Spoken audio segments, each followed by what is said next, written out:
Comment réussir la prise de parole en public? Let's go!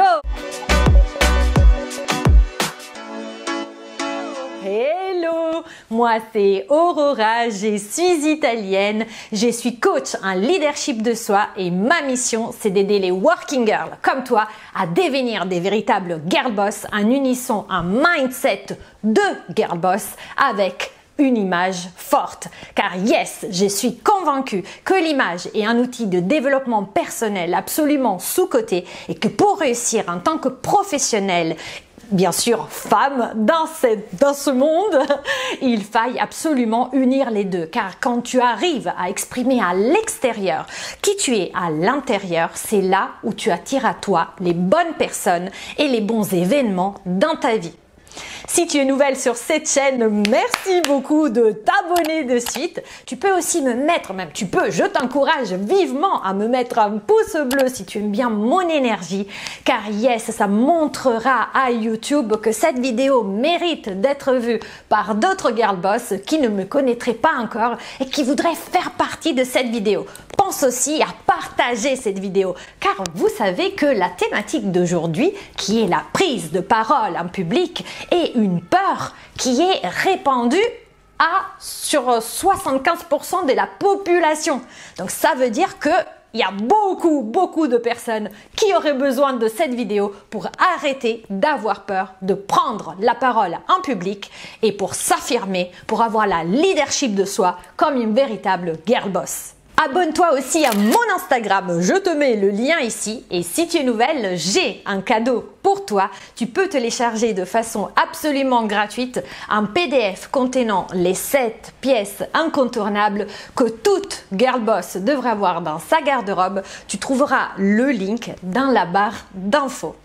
Mais démarrons tout de suite cette vidéo sur comment prendre la parole en public. Comment arrêter d'avoir peur. Car si tu regardes cette vidéo, il est fort probable que tu aies un petit peu peur de prendre la parole en public. Alors, prise de parole en public, ça ne veut pas dire non plus être au Zénith ou à l'Arena Bercy et devoir faire un concert. Ça veut dire aussi peut-être prendre tout simplement la parole pendant une réunion au travail ou oser s'affirmer même dans le monde personnel. Vous savez, quand vous avez envie de vous exprimer et pourtant vous n'y arrivez pas. Ou quand il y a la collègue en réunion qui dit exactement la même chose que vous, sauf que elle, on l'entend et vous, non. Pourquoi? Parce que votre voix, quand vous l'avez exprimée, était toute petite. Vous manquez de présence. Et du coup, votre chef ne vous a même pas entendu et comprise. Donc là, si vous êtes là, c'est pour dire stop à tout ça et aussi pour dépasser la peur. Car parfois, on aimerait bien prendre la parole. On a même les idées claires sur ce qu'on veut dire. Mais on n'y arrive pas. C'est comme si le stress nous prenait à la gorge. Vous savez, cette sensation de main moite, on commence à trembler, on a mal au ventre. Bref, il y a plein de choses. Après, ça me rappelle les syndromes des examens à la fac. Bon, bref, on n'en parle pas. Mais voilà. Si tu es là, c'est que tu sais de quoi je parle. Mais sache que comme je te l'ai dit en intro, ça s'appelle glossophobie, la peur de prendre la parole en public et elle est très répandue. On dit qu'il y a 75% de la population justement qui a peur de prendre la parole en public. Donc, si tu es là, comment faire pour éviter ça et pour réussir tout simplement à la dépasser? Reste jusqu'à la fin car je vais te donner 10 techniques qui fonctionnent à tous les coups. Donc ça serait dommage que tu me lâches en cours de route car tu saurais pas tout, tout simplement. Déjà, premier point, posez votre intention. Quel est l'objectif de votre prise de parole? Est-ce que par exemple, vous souhaitez convaincre? Est-ce qu'au contraire, vous voulez remotiver? Ça peut être le cas si par exemple tu es manager dans une entreprise, tu as envie de remotiver les troupes, de les conduire à faire quelque chose que tu voudrais qu'ils fassent. C'est vraiment important que tu poses ton intention pour que ce soit clair déjà dans ta tête quel est ton objectif. Encore une fois, c'est comme une sorte de GPS. Tu ne peux pas arriver à un point si tu ne sais pas où tu vas. Donc, set up ton GPS. Le deuxième point, quand tu veux prendre la parole, même si tu as plein d'idées, même si tu voudrais faire un argumentaire comme une avocate, il faut que tu apprennes à renoncer. Pourquoi je te dis ça? Parce qu'on ne peut pas tout dire. Parfois, on arrive en mitraillette avec une série d'arguments. Même quand on prépare notre argumentaire. Alors, je ne te parle pas quand tu es en réunion et tu n'es pas préparé, mais même quand tu prépares un argumentaire, même quand tu prépares une réunion, quand tu prépares une présentation, eh ben, on aimerait bien tout dire, mais on ne peut pas. Donc, il faut que tu apprennes à être sélective. Il faut que tu renonces à certains arguments et que tu arrives à mettre en exergue ceux qui sont les plus importants pour toi. Au départ, je te conseille de tout écrire et puis après finalement tu vas rayer parce que tu vas pouvoir hiérarchiser les thématiques, les arguments. Mais l'essentiel, c'est que tu fasses une sélection. Tout n'est pas possible, ça ne serait pas clair pour ton auditoire. Le troisième point, c'est de soigner les toutes premières secondes de ta prise de parole. Ça paraît anodin, mais quand tu rencontres quelqu'un, tu sais, on dit qu'on juge une personne dans les 20 premières secondes. Et ben, le souci, c'est que quand tu prends la parole, que ce soit en réunion ou que ce soit sur une scène, les personnes vont te juger directement par ton attitude, par ton ton de voix, ne serait-ce que par ta tenue vestimentaire encore avant que tu ouvres la bouche. Donc pour cela, il faut bien étudier tout ça.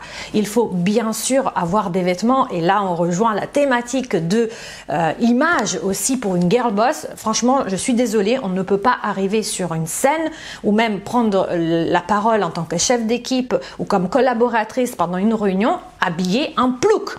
Je suis désolée, je vais en choquer quelques-unes. Ça ne veut pas dire être tiré aux quatre épingles, ça ne veut pas dire porter forcément de blazer, mais tout simplement, ça veut dire être adapté à l'environnement dans lequel tu travailles ou dans lequel tu es. Parce que parfois, tu pourrais avoir une soirée ou tu pourrais avoir une rencontre plus informelle. Ça n'empêche qu'il faut vraiment se renseigner au préalable sur la tenue vestimentaire de ton audience, en fait, tout simplement. Et ensuite, tu vas l'adapter. Bien sûr, en l'adaptant, et ça c'est mon boulot aussi de t'aider là-dedans, à celle que tu es vraiment. Parce que l'histoire ici, ce n'est pas d'être déguisé, ça serait encore pire, on s'en apercevrait.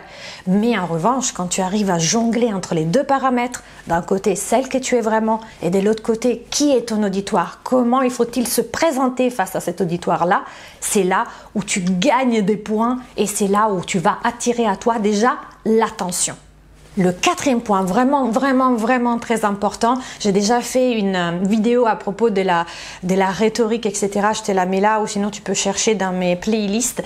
Mais sache que c'est ultra important de parler par image. Pourquoi ?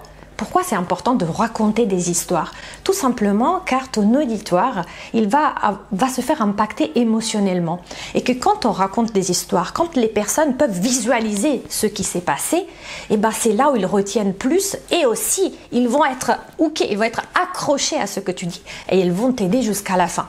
Si finalement tu es très factuel, trop chiffres et quelque part tu communiques rien parce que tu ne racontes pas d'anecdotes, tu ne racontes pas d'histoire, tu n'explicites pas tes propos, tu ne contextualises pas, bah c'est là au fait où tu vas perdre au bout de quelques secondes ton auditoire. Donc vraiment, si j'ai un conseil à te donner, le numéro 4, très important, raconte des histoires. Pas dans le sens des foutaises, mais dans le sens vraiment des exemples. Illustre tes propos. C'est vraiment très important pour susciter une émotion. Et dis-toi qu'aujourd'hui, quand tu regardes par exemple un film, tu verras les Américains sont très forts à solliciter, à te provoquer cette émotion-là. Tu es dans le pathos, tu es là-dedans, ouais, qu'est-ce qu'il va se passer? Et c'est là au fait où tu accroches, tu vas pas décrocher. D'ailleurs, dans toutes les séries Netflix, c'est ce qui se passe en général à la fin d'un épisode pour te forcer à regarder celui-là d'après. On te donne un aperçu de ce qui va se passer, on te raconte des histoires, on t'amène à un endroit et on te largue en te disant si tu veux la suite, tu dois continuer. Et ben quand tu racontes des histoires et que bon, je vais pas spoiler les points d'après. Reste. Le cinquième point, c'est de vraiment être attentif aux signaux faibles. C'est quoi les signaux faibles de ton auditoire? C'est par exemple quelqu'un, imaginons que tu es en réunion et tu vois quelqu'un qui commence voilà, il est sur son portable comme ça, il touche, ou peut-être tu le vois rêvasser ou tu le vois regarder en dehors de la fenêtre. Ou comment faire quand tu t'aperçois que ton auditoire est en train de penser à autre chose concrètement ou de faire carrément autre chose. Il faut que tu arrives à capter à nouveau leur attention. Et tu peux le faire par exemple en modulant le ton de la voix. Si tu changes de rythme, si tu lèves ou tu baisses la voix d'un coup, forcément, tu vas créer une rupture de pattern, ça veut dire une rupture de la façon dont tu t'es exprimé jusqu'alors, qui va attirer l'attention de ton auditoire. L'idée, c'est de ne pas continuer à mitraillette si tu t'aperçois que les gens, tu les as perdus. Autant de faire une pause, de recapter leur attention, de remoduler le ton de ta voix, peut-être d'allumer une lumière ou de montrer quelque chose, de changer de slide pour que les gens voient qu'il y a quelque chose qui a changé et tu les recaptures à nouveau. Le 6e point très important, qu'on a tendance à ne pas vouloir faire parce qu'on n'a pas envie d'être lourde, mais pourtant il faut le faire, c'est de répéter. Alors souvent on se dit mais non, si je répète, je vais être redondante, je vais les lasser. Mais dis-toi que quand il y a une présentation ou même quand tu exprimes une idée en réunion, peut-être la première fois ça passe inaperçu. Donc il faut que tu répètes ton concept plusieurs fois pour habituer la personne en face déjà à ton idée et ensuite qu'ils la comprennent vraiment bien. D'ailleurs, on dit tout le temps que les publicités à la télé, elles doivent être vues 17 fois avant qu'on retienne par exemple la marque. Je crois que c'est 17 fois avant qu'on retienne le nom de la marque, tu vois. Pourquoi? Parce que si tu vois une publicité passer une fois, même si à la limite c'était un mascara de ouf qui te plaisait à mourir, tu vas pas retenir le nom de la marque. Tu as besoin de répétition.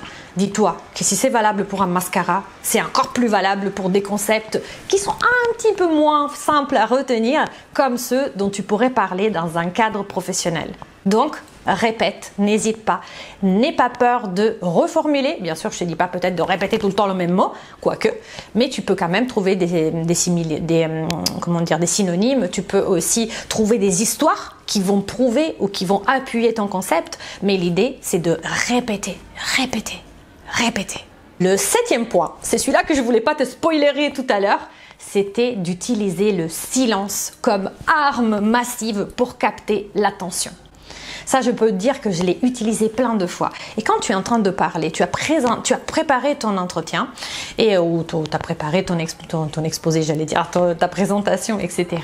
Tu sais de quoi tu parles. Mais du coup, tu es tellement le nez dans le guidon que tu vas étaler et étayer tes propos avec une vitesse grand V. Comme si tu avais peur que si tu t'arrêtais, tu allais rater quelque chose, tu allais oublier quelque chose. Et là, tu perds tout le monde. Donc pour cela, moi je te suggère de faire une petite pause et tu regardes les gens, tu poses une question, même si c'est une question rhétorique. Une question rhétorique, c'est une question à laquelle tu ne t'attends pas vraiment de retour. Mais tu la poses quand même et tu attends. Et tu vois les réactions des gens. Et même si tu étais en train de raconter une histoire et tu vois, tout à l'heure on parlait des signaux faibles, tu trouves que les gens sont distraits, qu'ils regardent leur portable et tout, tu t'arrêtes et tu regardes. Globalement, si ce n'est pas des élèves de 5e qui n'en ont rien à faire et qui veulent juste que la cloche sonne, mais sinon, globalement, les gens vont s'arrêter. Ils vont se rendre compte qu'il y a un truc qui ne va pas. Pourquoi tu t'es arrêté? Et ils vont revenir à t'écouter.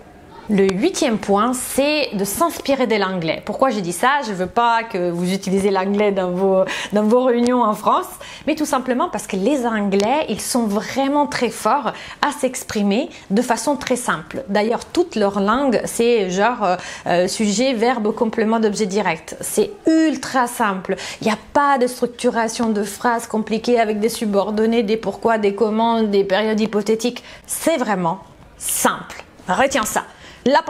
Ta pensée doit être exprimée de la façon la plus simple possible. Tu vois que là, je réutilise quand même mes conseils de tout à l'heure. Je répète. Ce qui se conçoit bien s'énonce clairement. Pour faire une citation littéraire. Le 9e point, c'est de faire un CTA. C'est quoi un CTA? C'est un Call to Action. Call to Action, ça veut dire quoi? Ça veut dire qu'à la fin de votre speech, concrètement, vous devez indiquer aux gens qu'est-ce qu'ils doivent faire. Est-ce que vous êtes d'accord avec cette décision? Et tu t'y attends une réponse positive ou négative. Ou si, ok, donc prochaine étape, si par exemple tu es en réunion d'équipe, prochaine étape, est-ce que tu pourrais faire ça s'il te plaît? Est-ce que tu es d'accord pour me donner ce dossier-là pour telle date? Tu vois, il faut que derrière il y ait quelque chose. Parce que autrement, tu as fait un grand speech, mais derrière, on ne sait pas trop qu'est-ce qu'il faut faire.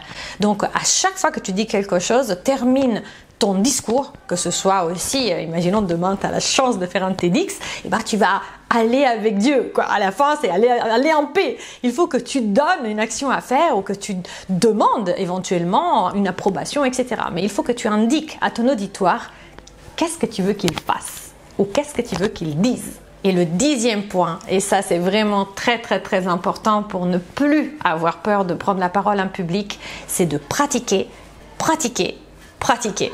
Parce que tu sais que l'estime de soi, c'est la valeur que tu te donnes. Ok. Mais la confiance en soi, elle est souvent la confiance que tu as dans le fait de savoir faire quelque chose. Et tu ne peux pas avoir cette confiance si tu n'essayes pas une première fois. Donc au début, il te faudra une bonne dose de courage pour te lancer à l'eau. Mais tu verras que quand tu vas le faire plusieurs fois, ça va être de plus en plus facile. Et à la fin, tu vas dire, punaise, j'avais peur de prendre la parole en public, mais finalement, c'est si simple.